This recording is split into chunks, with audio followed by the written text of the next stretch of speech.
This is episode number 13 of the Feed Me, Fuel Me podcast. Welcome to the Feed Me, Fuel Me podcast. My name is Jeff Thornton, tech entrepreneur and fitness enthusiast, alongside Michael Anders and Jason Sani. Each week we bring you an inspiring person or message related to our 4 pillars of success: manifestation, business, fitness, and nutrition. Thank you for allowing us to join you on your journey. Now let's get started.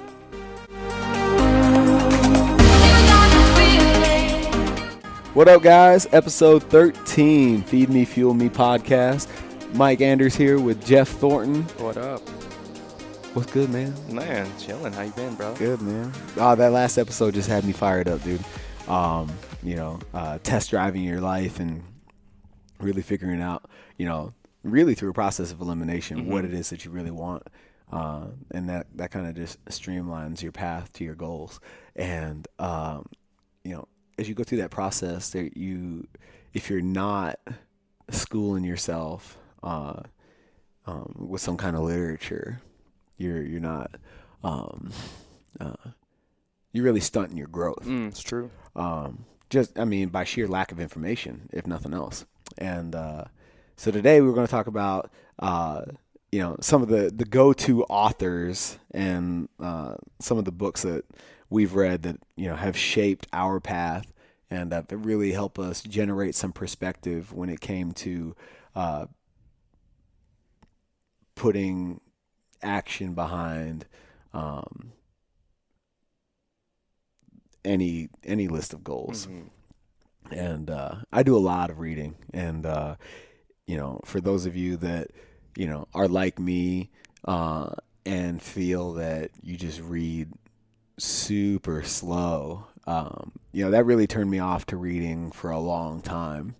There's this app called Audible that I recommend everybody get, and it's September, and on audiobooks, man, I'm on like book number 13 this year. That's good. Where it would have taken me the last 9 years to get 13 books in before.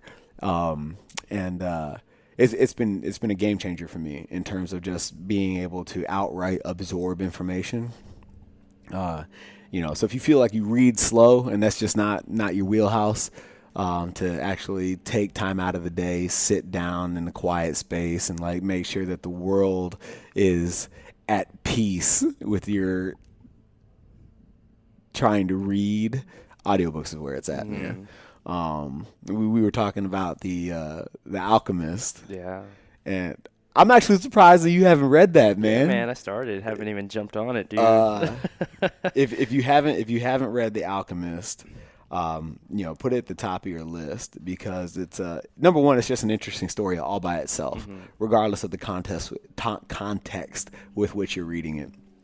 And basically, it's about a sheep herder in Spain who stumbles through this sequence of events. I'm not going to ruin it for you, but it's extremely powerful, where he meets mentors in different phases of the book who kind of point him in the right direction, and at the same time he meets a handful of folks that can detract him from his path, but he sticks to some of the principles that these mentors mention early on in the book.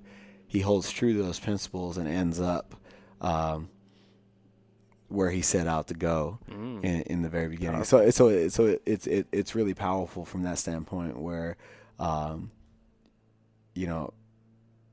everything from keeping your eye on the prize or sticking to your guns and listening to your gut and living a principle-based life will get you to where you want to go, even when in the moment you may feel lost. If you come back to that stuff, you'll eventually come out on top, or where you originally intended to go.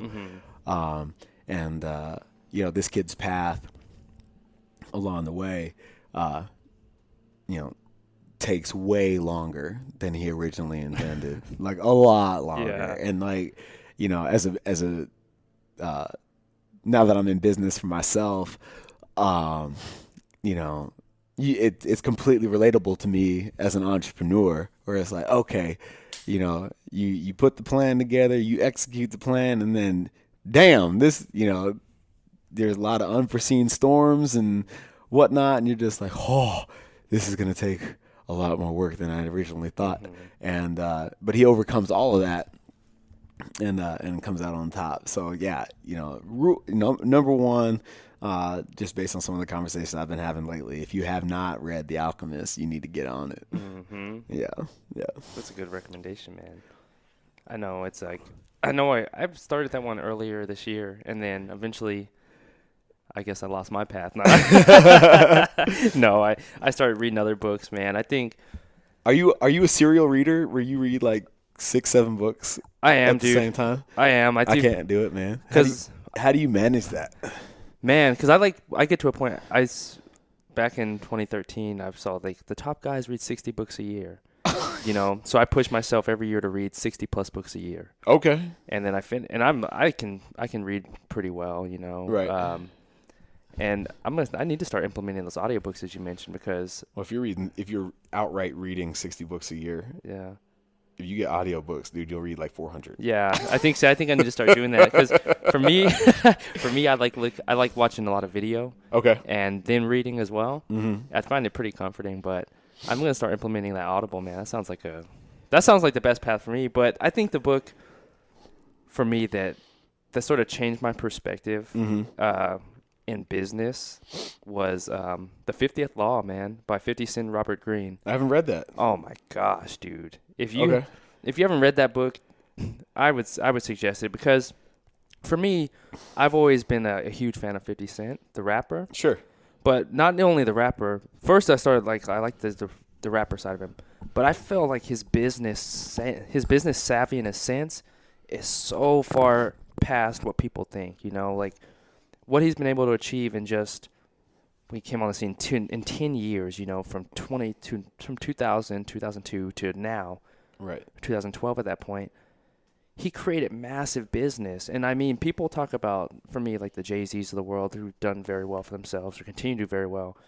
And this guy's almost done it at a breakneck pace, so much faster than they have. And then just looking at the principles he talks about in this book is, the big one he talks about is be relentless and be fearless. So anything he approaches, he's like, he goes through from where he's in the hood to where he's selling drugs. But then he transitioned to say, the business world is no different than what I've done on the streets.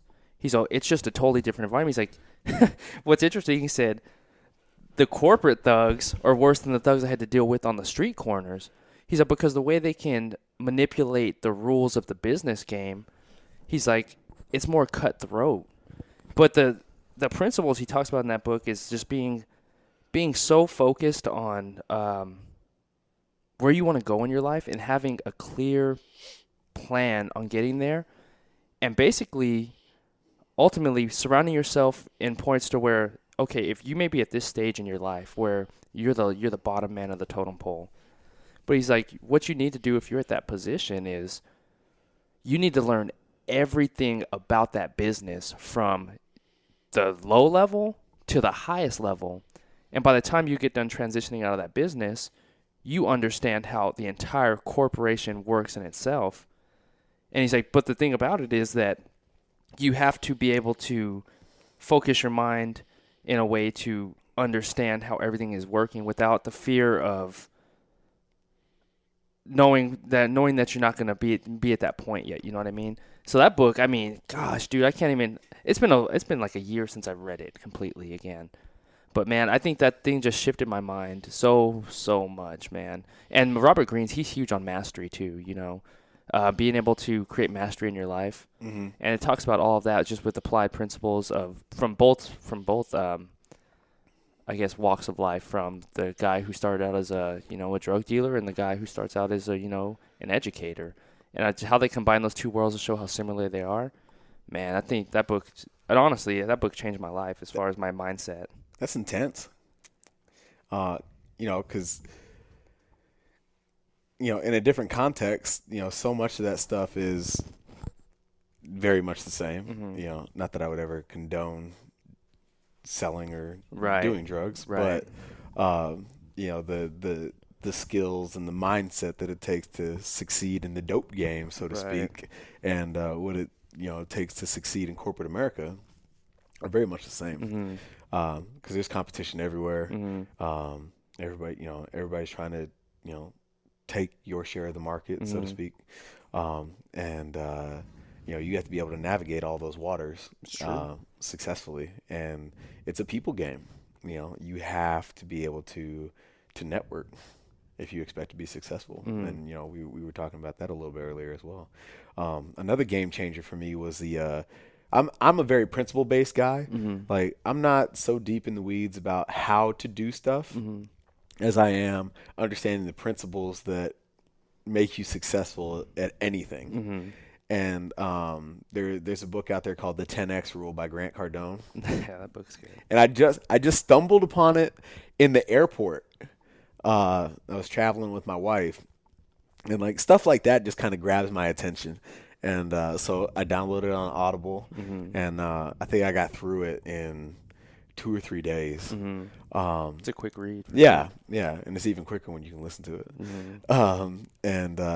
There's a part in the book where he talks about commitment, and so many people get paralyzed by not knowing how to do something or exactly how to execute a certain goal, that they just don't even try, right?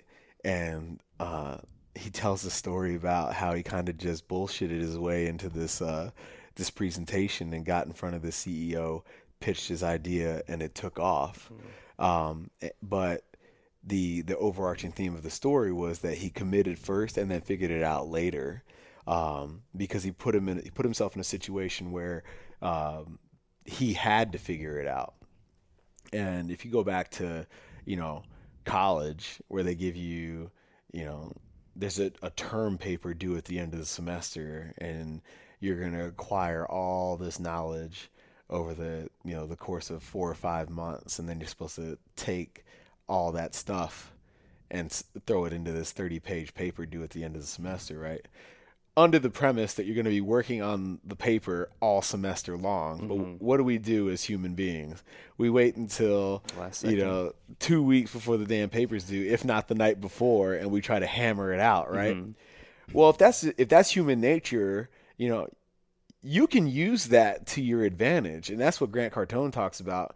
He's like, I put myself in a situation where I had to learn whatever it is he was going to present, so I wouldn't look like a fool in front of this CEO, right?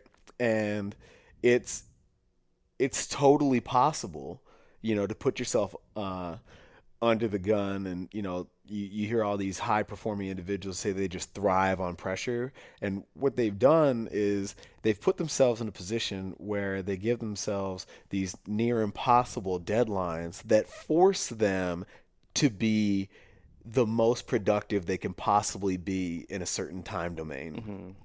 And when you look I feel like that's a very common theme amongst high performers, where they create that chaos intentionally just to stimulate outright productivity.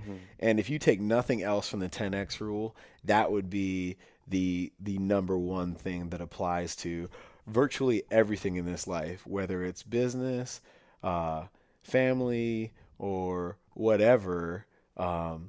Putting yourself under the gun and putting yourself in that pressure cooker, so to speak, to just incite outright productivity, you will be amazed at how much you can actually accomplish in a short period of time. Once you commit under a restricted timeline, you are forced to be the most productive that you can possibly be. Completely unrestricted, no distractions, get it done, and you'd be amazed at what you can accomplish. It's true. Yeah, so if you haven't read the 10X rule, you need to get on that. That book's massive, man. I think, because I had the chance to meet Grant Cardone down in Mexico, man. Okay. And I had the book and stuff. I'd listened to his podcast all before that. And my big takeaway, man, was like, from that book is, and if you guys haven't read it, the 10X principle is basically take anything in your life currently that you want to go. Say you want to attain a goal of, say you want to buy a Toyota Prius or whatever, so to speak. And then apply the 10x rule to buying that Toyota Prius. So if that cost, I'm just making up a number, $10,000, you have to say, I need to make $100,000 to buy one Toyota Prius, because you're doing everything by a multiplier of 10. So wherever you think you need to be, multiply that by 10, and that's where you're setting yourself up for success. And the reason why in the book was so powerful is that most everything in life, you usually fall short of that goal that you set anyways. But by applying 10x to everything that you want to achieve, yeah, you may fall short of that 10x, whatever it may be, that number, but you fall short of a larger number than your actual goal that you had initially.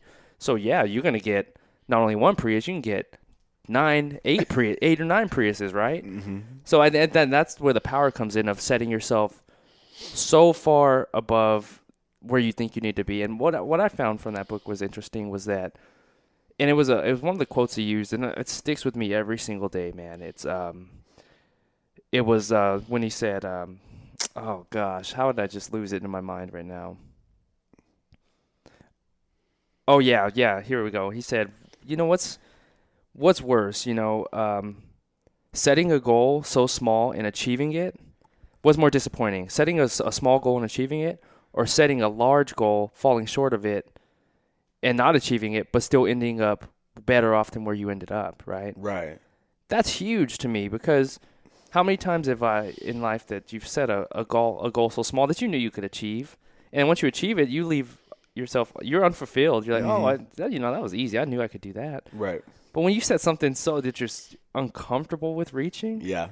and you may fall short, but like you said, the process of actually ramping up to get to that point, Mm-hmm. that's exciting, man. Totally. It's exciting, Mm-hmm. because you push yourself far past beyond your breaking point, your perceived limits, that, man, you grow so much faster than you thought you could. Absolutely, man. That's the power of pressure. Yeah. Another good book or author that I absolutely love. I feel like everything that he writes is gold. Is Malcolm Gladwell. I haven't read any of his books. Are you serious? I swear, man. Dude, I need to get on The it. Tipping Point, Blink, Outliers, David and Goliath. That's the big four. He's written a ton of other stuff. Mm-hmm. But he does a lot of, he's very analytical. Mm-hmm. And he just dissects humanity from a standpoint of what it takes to be successful from a number of different perspectives, Mm-hmm. whether it's luck, timing, right place, right time, hard work, or he uses the dumb kid at Harvard example in terms of setting yourself up for success. That's the one you talked about before. Yeah. And so in David and Goliath, he talks about perceived success and how that plays out in reality, where you take Ivy League schools, for example, where almost everybody was a valedictorian of wherever they came from, and then now you're in class with the intellectual cream of the crop, and the stress that comes with that, and most people in that scenario don't put it in the context of, yes, I'm struggling. No, I'm not at the top of my class, but I'm still at Harvard. And they focus on not being at the top, period. Mm-hmm. Right? And how that can potentially set people up for failure versus going to, Maryland State or whatever, and where the bar may not be set as high academically, but being a high achiever, you finished at the top of your class at Maryland State.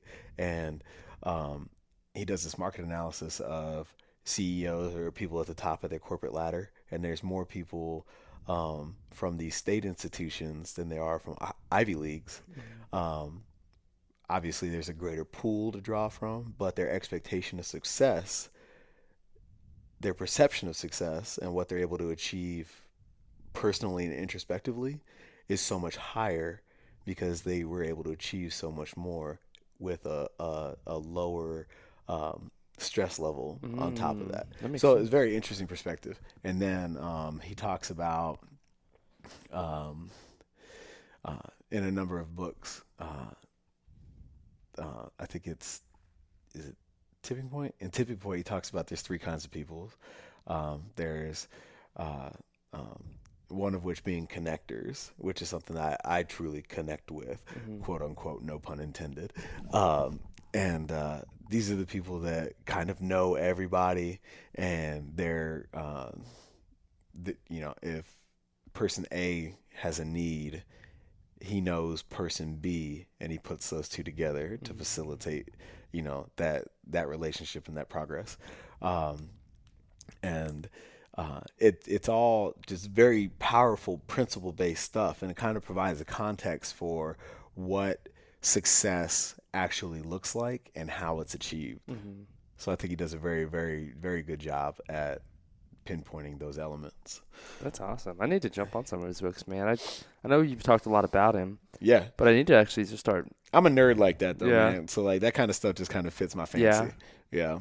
I like that, man. I think, I think a lot of times when my dad always used to preach to my sisters and I, or my brothers, it's like, read. Like, when you're kids, he's just like, you guys just need to read. You'll get a better understanding.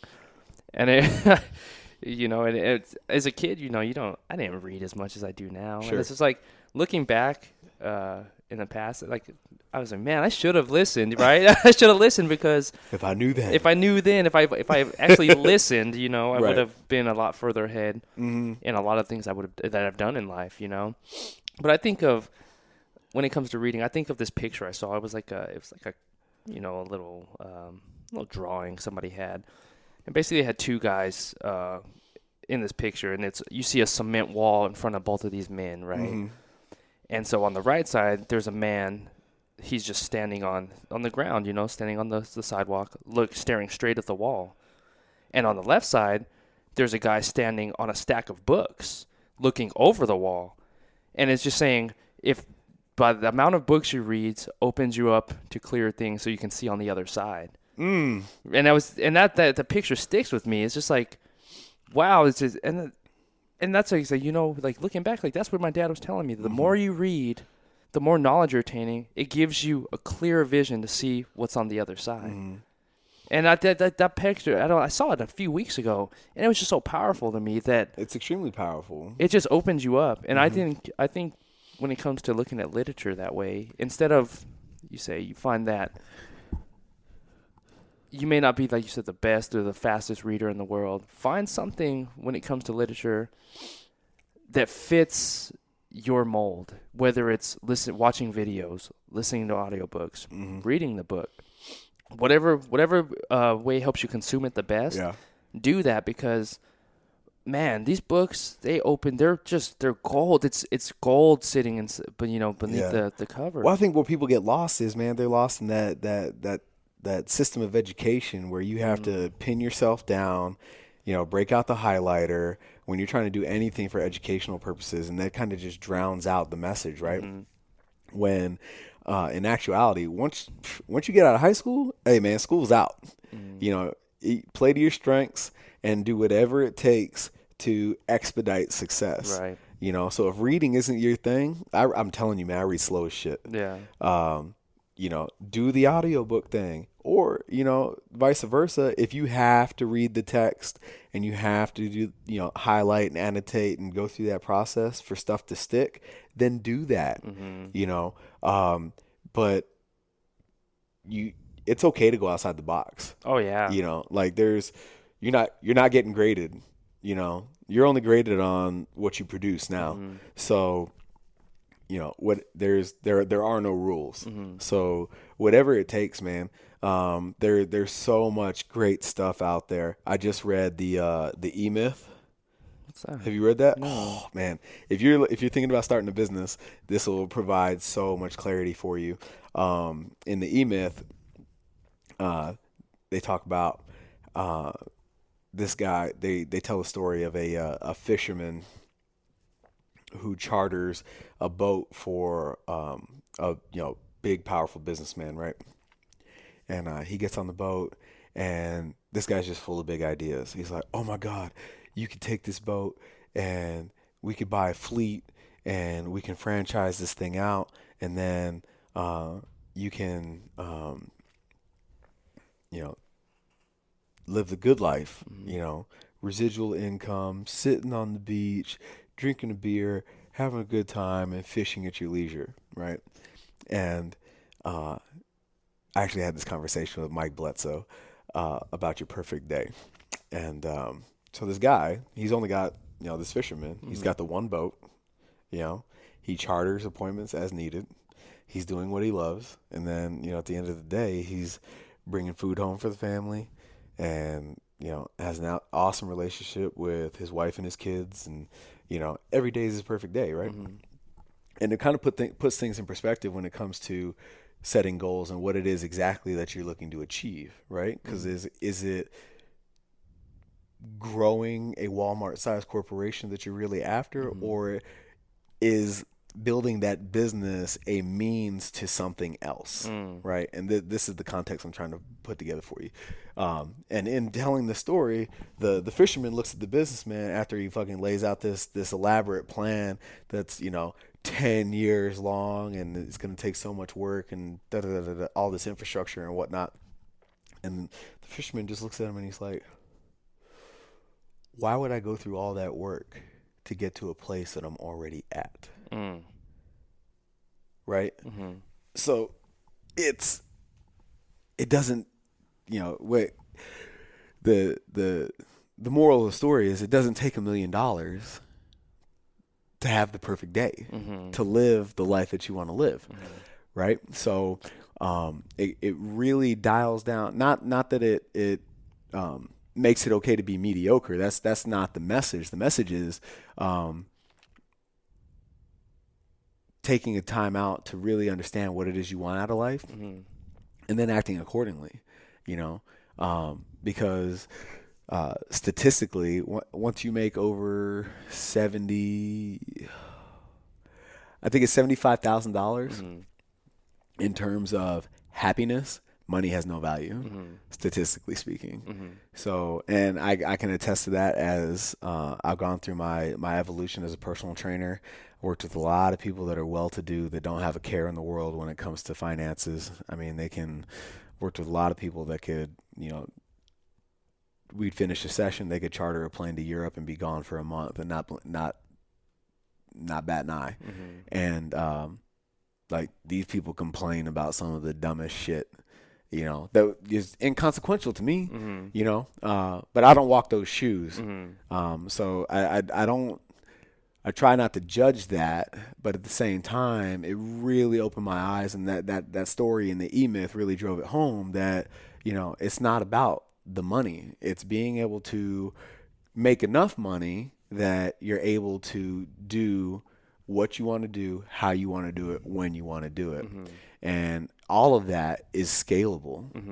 If all you want to do is, have a solid relationship with your family, lift weights all fucking day, and just hang out with cool people, you don't need to make $1 million to do that, and you can call yourself successful, if you're able to do those things. Like, there is no dollar amount attached to that. Right.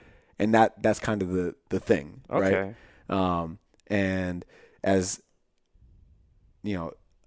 within the framework of being an entrepreneur, you're in the driver's seat of creating that perfect day. You're no longer reliant upon anybody else above you telling you what you can and cannot do and when you can do it. You know what I mean? So the E-Myth is really about creating the freedom of movement to live your perfect day every day. And Mike Bledsoe, coming back to a conversation I had with Mike Bledsoe, along a couple of months ago, we were talking about the perfect day and what that actually means. And he's made a lot of significant changes in his life over the last couple of years, and he tells the story quite often. But he went through an exercise where he put down on a piece of paper the dollar amount he thought it would take to facilitate the perfect day, right? And it was somewhere in the six figures. And then after putting some considerable thought into that dollar amount, he was then asked to in as much detail as possible describe the perfect day, right? So he goes on and does that, and then after he does that, okay, now attach dollars and cents to the elements of your perfect day, and then multiply it by 365. And as it turns out, I thought it was crazy because I think it's an amazing exercise. What it takes on an annual basis for him to live his perfect day is considerably less than the original dollar amount that he had put together. Because you think about it, we're talking about your perfect day, not anybody else's. So if you can live your perfect day every single day, you could call yourself a success, right? So that being said, it completely shifted the gears for him, and now he's doing awesome things. Everything he does, I would consider a pursuit of passion more than anything else. And I'm extremely fortunate to have people like that in my inner circle. But that's what the E-Myth describes. That's crazy. And it kind of gets to the root of where your motivation really lies and where you're really devoting your energies. You know what I mean? It sounds sort of like the Tim Ferriss 4-Hour Work Week. Sure. Yep. Because he comes out with that formula to basically say, how much money do you need to live, the life that you want to live, and he breaks down examples of you can move to Fiji or do these types of things, and you can have all of these things that you want in your life, or do the things that you want for a limited budget or a limited cost of living, I should say. So it sounds like the same type of premise in a way. The 4-Hour Work Week is powerful. That book crushes. If you have not read that book, read that one. What was one of the big things that you got out of that book? Man, sort of automating your life in a way, because even to this day, I'm still trying to get better at it, is learning to delegate. And, Tim Ferriss, he's in that book, he talks about, he delegated everything. Like he went from, I think the powerful example is he ran while he was working at a telecommunications job. He would he's a master at what do you call it? Manipulating the system and to making it work in his benefit. But he was working a telecommunications job, and then he started a supplement company on the side. He was making $70,000 a month, but he said that supplement job was the most stressful thing that he did because he was working 20-hour days, not getting the sleep or stuff he wanted, not meeting people. And he said once he figured out that he automated his life to say, okay, I'm getting rid of these customers that cause the most strain in my life. And I'm also doing the task, I'm letting people take care of my budgets, this, like all of these things that he set up in his life, he put on autopilot and outsourced it. And he said he had all his free time to himself to every single month he takes a month vacation, or does something like that. So interesting. Like he's his own little lab rat, and that guy is just, if you haven't listened to Tim Ferriss, man, his principles they're mind blowing, man. He makes you think on an entirely different level than you ever thought in your life. Totally. I think that guy is just insane. Ultimately at the end of the day, if you're not reading, you're really limiting your ability to generate new ideas, and as a result of that, you're limiting your ability to generate new energy. And by doing that, you'll never be as productive as you may wake up intending to be. So pick up a book, download the audiobook, whatever it takes to really stimulate the acquisition of knowledge, and later on the application of it. Not everything that you read is going to be gold, but I guarantee you, somewhere within those pages, there's going to be a nugget that you can take with you, apply, and then move to the next level of your life. And it's extremely huge. And it's through the all that literature that ultimately led me to write my own book, The Manifestation of Affirmation. And, the feedback. So we just published that last month, and the feedback on it has been revolutionary for some people.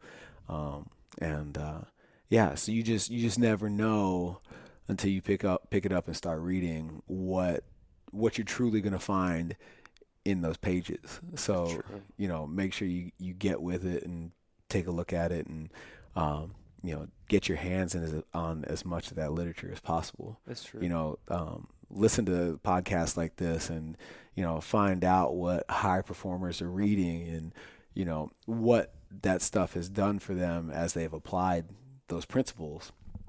And I think you'll find yourself living at a higher level as well. That's true. And I'll let you close it out, Darius. But you got it. Just one thing, I was thinking about while you were talking was an author, James Altucher. If you guys haven't heard of this guy, he's a genius. This guy's brilliant. But what he mentioned was what reading does is, whether it's whatever type of literature you pick up, it gives you a chance to walk in somebody's footsteps without you actually having to take that direct path as they took. So you can take the learning experience that they've gone through, so you can sort of burn your hand on the stove without having to actually do it through somebody else's experience. And I think that's what I found so powerful with reading, as far as you're taking a journey you may never ever get a chance to experience in your life, but you're getting to live vicariously through somebody else's eyes and their experiences. And that's where it's been powerful. That's it, man. Yeah. That's it. So, hey, appreciate you guys taking the time today. Hope you got something out of it. By all means, rate it and give us feedback on how we're doing and everything that you want to hear. Take a look at us on iTunes, Stitcher, and TuneIn, and SoundCloud, and TuneIn, and give us that 5-star rating. And for sure, let us know what you think, and we'll keep chipping away at this list and letting you know how you can further enrich your life. So as always, thank you so much for allowing us to join you on your journey, and we'll see you next week. And there you have it, crew. We hope you enjoyed this episode. If you did, be sure to check out the full show notes and get connected with us at feedmefuelme.com. Also, be sure to subscribe to all of our social media on Facebook, Instagram, Snapchat, and Twitter at feedmefuelme. We're looking forward to connecting with each and every one of you. If you found this episode inspiring in any way, please rate, comment, and subscribe so we can continue on this journey together. Also, share it with your friends on Facebook, Instagram, Snapchat, and Twitter, or any other social platforms that you use. We really appreciate you spending your time with us today and allowing us to join you on your journey. We'd love to hear your feedback on this episode and topics for future episodes as well. To end this episode, we would love to leave you with a quote by Plato. Books give a soul to the universe, wings to the mind, flight to the imagination, and life to everything. Thank you again, and we will catch you on the next episode.